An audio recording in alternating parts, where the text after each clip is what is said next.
আসসালামু আলাইকুম। আজকে নীলফামারী জেলার সৈয়দপুর উপজেলায় একটা গরু দেখার জন্য আসছি। বিশেষ একটা প্রবলেম, সেটা মোরারলেস খামারিদের এই রকম অভিজ্ঞতা হয়েই থাকে। সেটা হচ্ছে গরু বাচ্চা দেওয়ার পরেই কিছু প্রবলেম আসে। সেটা হচ্ছে সে দুর্বল হয়ে যায়, আবার ম্যাস্টাইটিস হয়, বাচ্চা অনেক সময় দাঁড়াতে পারে না। তো এখানে এই গরুটা বাচ্চা দেওয়ার পরে স্বাভাবিক সবই ছিল, ফুলও স্বাভাবিকভাবে পড়ছে, বাট সেটা মনে হচ্ছে যে ও দাঁড়াতে পারছে না। যে সকালবেলা বলতেছিল যে সকালবেলা দাঁড়ায়নি, আবার দুপুরবেলা একটু হেল্প করছে, আবার দাঁড়াইছে, তারপরে আবার নিজে থেকে উঠছে, এইরকম একটা ব্যাপার। তো এই গরুগুলোর ক্ষেত্রে আমরা যেটা করি সেটা হলো যে দুর্বল মনে হচ্ছে, দুর্বল হওয়ার সাথে সাথে আমরা এটাকে স্যালাইন ক্যালসিয়াম করে দিই। কমন ফেনোমেনন, এটা একদম বাংলাদেশের চিরাচরিত নিয়ম। এটা বলবো খামারি থেকে শুরু করে প্র্যাকটিস যারা করে ওভারঅল এই সিনারিও, সেটা হচ্ছে স্যালাইন ক্যালসিয়াম কথায় কথায়। তো আমি যেহেতু এই খামারটার পুরো এর ডিটেলস আমার কাছে আছে, এই গরুগুলোর ব্লাড প্রোফাইল আমার কাছে আছে, এটারও ব্লাড প্রোফাইল আমার কাছে আছে। তো এই ব্লাড প্রোফাইল যেহেতু আমার কাছে আছে, আমার এগুলো আইডিয়া আছে। এগুলো রিসেন্টলি মাস খানিক বা মাস দেড় মাস হবে। কতদিন আগে আসলাম আমি? এর আগে দেড় মাস আগেই আমি কিন্তু আসছি। তো যেহেতু রেশন ফর্মুলেশন থেকে সব কিছুই আমার তত্ত্বাবধানে হয়, তাহলে এই গরুগুলোর এই ধরনের প্রবলেম হওয়ার কথা নয়। আমরা মিল্ক ফিভার কথায় কথায় যে গরুগুলোর জন্য বলি সেটা হচ্ছে যে মেল নিউট্রিশন। ম্যাক্সিমাম ক্ষেত্রেই যে ডায়েটারি ক্যালসিয়াম বা যে তার ব্লাডে যে ক্যালসিয়ামের লেভেল আছে, এই দুটো ক্যালসিয়ামের মধ্যে ইমব্যালেন্স যখনই দেখা যায় তখনই আসলে মিল্ক ফিভারটা হয়। তো মিল্ক ফিভার শুধু গরু দুর্বল হলেই যে মিল্ক ফিভার, বাচ্চা হওয়ার সাথে সাথেই গরু উঠতে পারছে না মানেই যে মিল্ক ফিভার, তা নয়। তো এটার একটা বড় কারণ হলো যে এই গরুটার এখন পর্যন্ত কোনো ট্রিটমেন্ট হয়নি। মানে ট্রিটমেন্ট আমাকে কল করার পরে আমি আসলে সচরাচর যেটা করি সেটা হচ্ছে যে পুরো পরীক্ষা না করে ট্রিটমেন্ট দিতে যাই না। তো আমার পর্যন্ত অপেক্ষা করতে করতে এই রাত পর্যন্ত করাইছে, আজকে সারাটা দিন। হ্যাঁ, তো এক্ষেত্রে এই যে খামারি আসলে আমার এই গরুগুলোর মালিক যিনি, উনি কিন্তু আমার অনলাইন যে ব্যাচ আছে, অনলাইন যে প্রশিক্ষণ আছে, সেই প্রশিক্ষণে একজন প্রশিক্ষণার্থী ছিলেন এবং উনি জানেন যে আসলে মিল্ক ফিভারের সাইন সিমটমগুলো কী বা কী কী কারণে হতে পারে। আর হুট করে কোনো একটা মেডিকেশন প্রয়োগ করা, আই এস্টিমেশন, চোখ দিয়ে আইডিয়া করে একটা ঔষধ প্রয়োগ করা কতটা ভয়ঙ্কর হতে পারে, এ ধরনের অভিজ্ঞতা ওনার অনেক আগে থেকেই। একদম তরুণ উদ্যোক্তা, হয়তো ভবিষ্যতে তাকে সামনে নিয়ে আসবো, এখন উনি ক্যামেরার সামনে আসতে চাচ্ছেন না।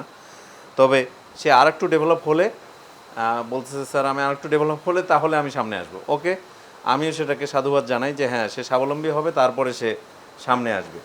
তো একটা গরু দিয়ে শুরু, ক্রস ব্রিডের, এবং সেক্ষেত্রে তার অভিজ্ঞতা যে ঝুলি, আমি মনে করি যে বড় বড় খামারিদের অভিজ্ঞতাও এরকমটা হয়নি। কারণ শুরুর দিকে এইরকম প্রবলেমগুলোই ফেস করতেছিল সে, যে অযথা অ্যান্টিবায়োটিক ইউজ, অযথা ক্যালসিয়াম দেওয়া, অযথা বিভিন্ন ধরনের ঔষধ প্রয়োগ করা, যেটা আসলে কোনো দরকারই নাই, না বুঝে ওষুধ প্রয়োগ করা। এইগুলো করতে করতে খামারিরা অনেক ক্ষতিগ্রস্ত হয়ে যান। কিভাবে ক্ষতিগ্রস্ত হন? ম্যাক্সিমাম ক্ষেত্রে যেটা হয়, ডাউনার্স কাউ সিনড্রোম আমরা বলি, যে গরু পড়ে গেছে আর দাঁড়াতে পারে না। তো এই জিনিসগুলো শুধুমাত্র না জেনে ওষুধ প্রয়োগ করার কারণে কিন্তু অনেকগুলো কেসে এই ঘটনাগুলো ঘটে। তো আমি মনে করি যে এটার একটা বড় গুরুত্ব আছে, যে পুরোপুরি ডায়াগনোসিস করে ট্রিটমেন্ট দেওয়া। তো আমি এটার ব্লাড নিলাম, ব্লাডগুলো নিয়ে এখন আমি টেস্ট করব, করে তারপরে ট্রিটমেন্ট দেবো। যেহেতু সে স্বাভাবিকভাবে দাঁড়ায় আছে, আমি মনে করি যে ক্যালসিয়ামের ডেফিসিয়েন্সি হয়তো অতভাবে না হওয়ারই কথা। তারপরে আমি টেস্ট না করে কথা বলবো না, টেস্ট করে এটা ট্রিটমেন্ট দেওয়ার পরে কী আপডেট হয় সেটা অবশ্যই আপনাদের জানাবো।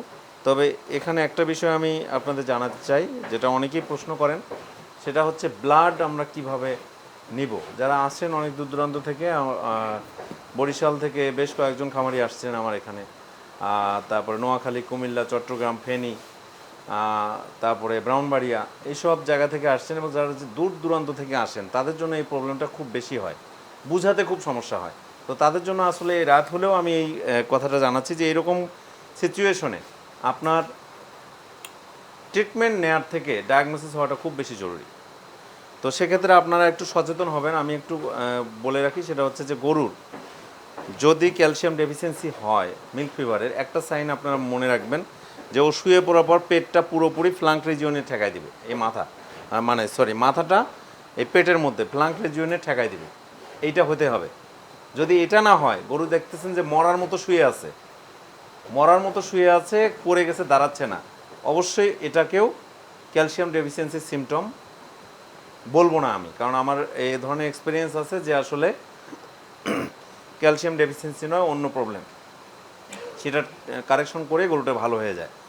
তো আপনাদের এইরকম ক্ষেত্রে আপনারা চেষ্টা করবেন যে গরুটার চোখের যে রিফ্লেকশন, চোখেরটা আপনি এই যে এরকম ব্লিঙ্কিং করবে, হ্যাঁ, যদি চোখ টিপ করে তাহলে বুঝতে হবে যে গরুটা স্বাভাবিক আছে। শুধুমাত্র চোখ দেখে বুঝবেন যে গরুটা কনসাসনেস আছে কিনা। আনকনসাস হয়ে গেলে তখন আপনি এটাকে নিয়ে খুব চিন্তা করবেন।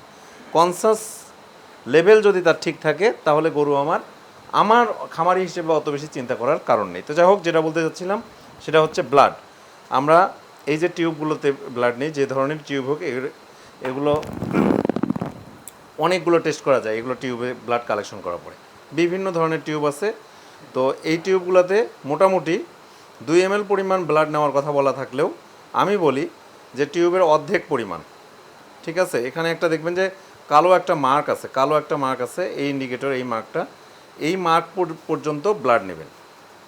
এক্ষেত্রেও দেখবেন কালো একটা মার্ক আছে, এই ক্ষেত্রে কালো মার্ক না থাকলেও আপনি মাঝামাঝি পর্যায়ে টোটালটা ব্লাড নেওয়ার দরকার নেই, অর্ধেক পরিমাণ ব্লাড নেবেন। ব্লাড ভেইন থেকে বের করার পর এখানে আপনি পুশ করবেন। পুশ করার পরে যে ব্যাপারটা থাকে সেটা হচ্ছে আমরা পুশ করার পরেই এটা নিয়ে চলে আসি। তো সবগুলোর ক্ষেত্রে এটা করা যাবে না। আপনাকে ব্লাডটা আমরা ঢুকাই ফেললাম, দেখা যাচ্ছে যে সিরিঞ্জ দিয়ে ঢুকানোর পর আমরা এই টিউবগুলোকে স্ল্যান্ট পজিশনে নেব, এইরকম করে হাতের তালুতে নেব, নিয়ে ঠিক দড়ি যেভাবে আমরা পাকাই ঠিক এইরকম করে ঘুরাবো।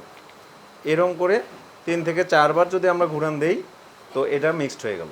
এইটা তারপরে আপনি নিয়ে এখন আপনি ঢাকা যাবেন, বরিশাল যাবেন, নাকি রংপুরে আসবেন, আপনি সিলেটে যাবেন, যেখানে খুশি সেখানে যান, আপনি টেস্ট করাতে পারবেন এবং আপনার গরুটার সঠিক ট্রিটমেন্ট নিশ্চিত করতে পারবেন। তো আজকে এই জিনিসটা দেখালাম।